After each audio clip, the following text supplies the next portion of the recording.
Sir Madurai సభ వివాదం పవన్పై criminal case చాలా అండి. ఇది కూడా పవన్ కళ్యాణ్ దాని మీద ఆ రోజు మనం తీవ్రంగా గట్టిగా మాట్లాడాం. కానీ ఖచ్చితంగా ఆయన వెళ్ళి మాట్లాడింది బాగాలేదు. అన్నామలై మీద ఆయన మీద కేసు బుక్ చేశారు. ఇప్పుడు ఇది చాలా సీరియస్ కేసులే పెట్టారు. సో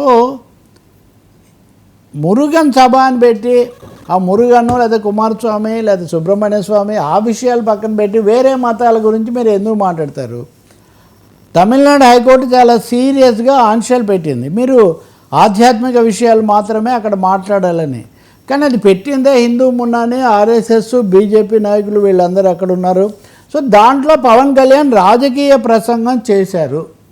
భక్తి సభలో రాజకీయ ప్రసంగం చేశారు అన్నది ఆయన మీద పెట్టినటువంటి తీవ్రమైన కేసు. ఒక అడ్వకేట్ కేసు బుక్ చేశాడు, కానీ దాన్ని పోలీసులు కూడా తీసుకొని కేసు ఏర్పాటు చేశారు. దీని కింద సెక్షన్ 196(1)(a), 269, 302, 352(1), 1B(2) ఇవన్నిటి కిందగా పెట్టారు. సో మత విద్వేషాలు రెచ్చగొట్టే విధంగా వ్యాఖ్యలు చేశారు. అంటే ఒకటి అన్నారు కదా, సెక్యులరిజం అంటారు. లౌకిక తత్వం ఎంతసేపటికి హిందూ మతానికే వర్తిస్తుందా, ముస్లింలు క్రైస్తవులు ఏమనరా, ఇలాంటి మాటలు ఆయన మాట్లాడారు కదా. ఇవన్నీ ఎందుకు మాట్లాడారు?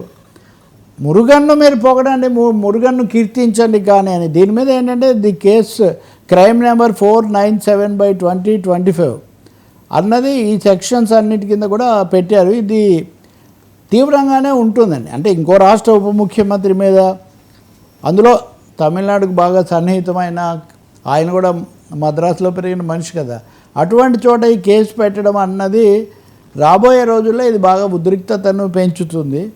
తమిళనాడు ఎన్నికలకు అవి వచ్చే ఏడాది జరగాలి, 2026లో జరుగుతాయి తమిళనాడు ఎన్నికలు.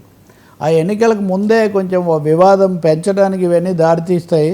మరి పవన్ కళ్యాణ్ అయితే ఇప్పటికేమీ సర్దుబాటు చేసుకోలేదు. నా మాటలు అపార్థం చేసుకున్నారనో ఇంకోటేనో, పోలీసులు ఎంత వేగంగా చేస్తారనేది ఒకటైతే, అసలు కేసుకు దాకా వెళ్ళటం, ఈ సనాతన ధర్మం అన్నదాన్ని తీసుకున్న తర్వాత ఈ ప్రసంగాలు అలా జోరు పెరిగి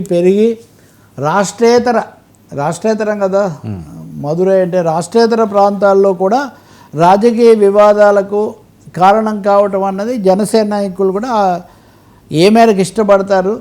ఇలాంటి వివాదాల్లో చిక్కుకుంటే అసలు రాష్ట్రంలో ఫోకస్ పెరగడం లేదు.